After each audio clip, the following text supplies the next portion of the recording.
Hey guys, welcome back to the Love Me a Latte channel. In today's video, I'm going to be answering the second set of questions in our collaboration connection project, which are questions 7 to 9.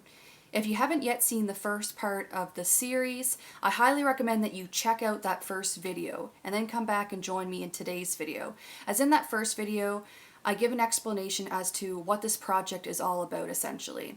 So definitely click on that video first. I'll leave a card up above and then come back and join me in today's video. So we'll start off with question number 7, which is, if a crystal ball could tell you the truth about yourself, your life, the future, or anything else, what would you want to know? So for this question, I wanted to pick something that I'm a little bit anxious about and something that is really not in my control.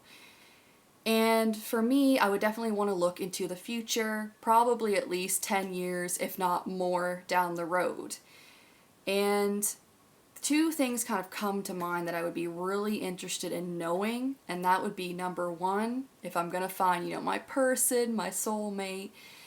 And the second one would be where I'm going to end up, like where am I going to settle down? What city am I going to live in? What country am I going to live in? Those are the kind of things that I just have no clue how that's going to play out in my future. So in terms of stuff that I can control, like my career, I'm not really worried about that. I have a vision in my head about how my career is going to look from moving forward, and I really believe that that's something that I can achieve. But to find my soulmate, my person, the one, whatever you want to call it, is something that's really out of your control. Relationships are just out of your control, I find, in general. The only thing you can really do is put your best foot forward and kind of look around for people, and figure out what it is that you like and what you don't like in a potential partner. But other than that, the rest I think is really luck. You just can't manipulate that situation. I can't just snap my fingers and my ideal man will pop up out in front of me. Doesn't work that way. So that's something that I would really love to know, is if, I'm going to find that person and if I'm going to end up with somebody and not be, forever alone. Hashtag forever alone. I mean, either way, I'm actually fine. Whether I end up alone or not, I just would really like to know that. And I would also like to know what city I'm going to live in or what country I'm going to live in and settle in.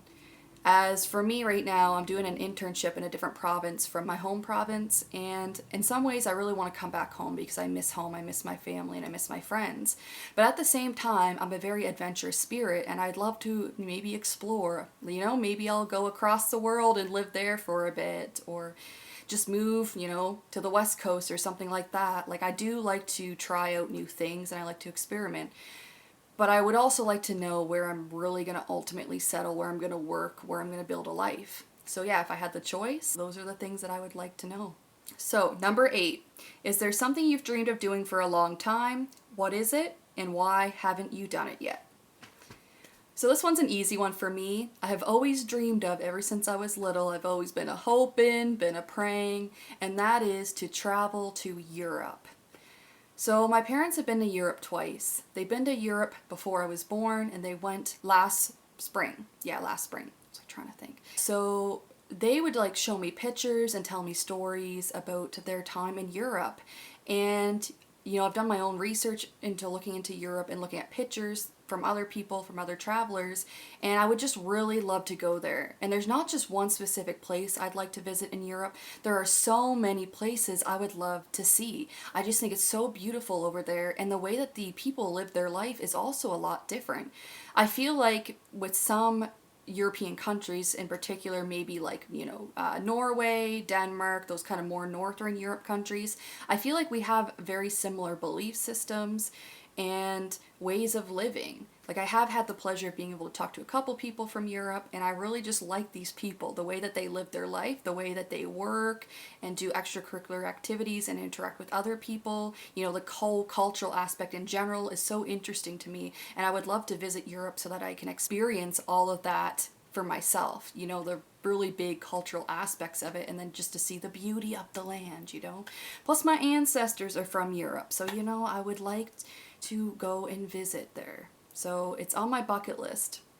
The reason I haven't done it yet is just because of money. So I'm currently doing a unpaid internship for a year, and I also went to school for 6 years. I got some student debt.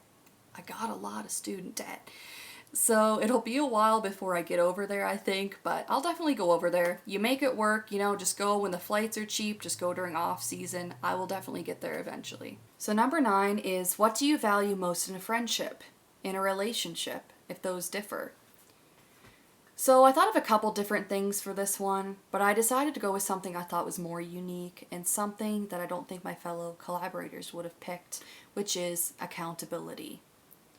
So I like to consider myself to be an accountable person. If I say I'm going to do something, or if I say I'm going to be somewheres, then I'm going to be there. I'm going to do that thing.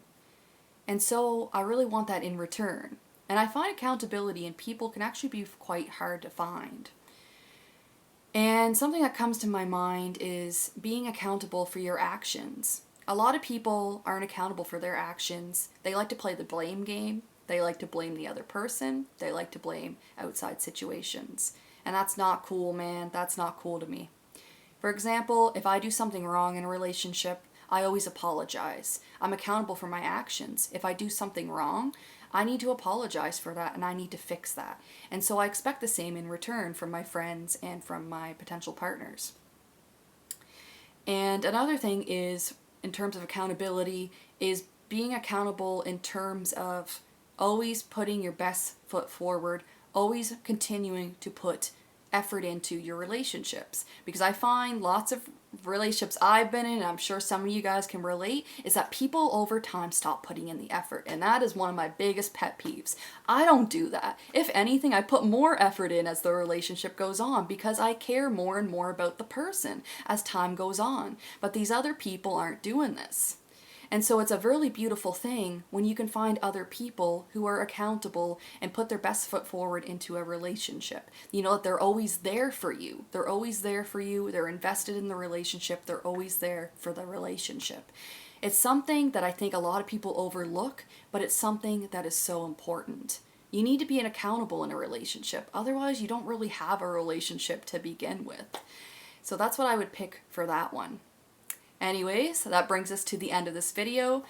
Make sure that you check out the first video if you haven't already, and also to check out my fellow collaborators' videos. Their channels are linked in the description box below. Anyways, thanks for watching, and I'll see you again in another video.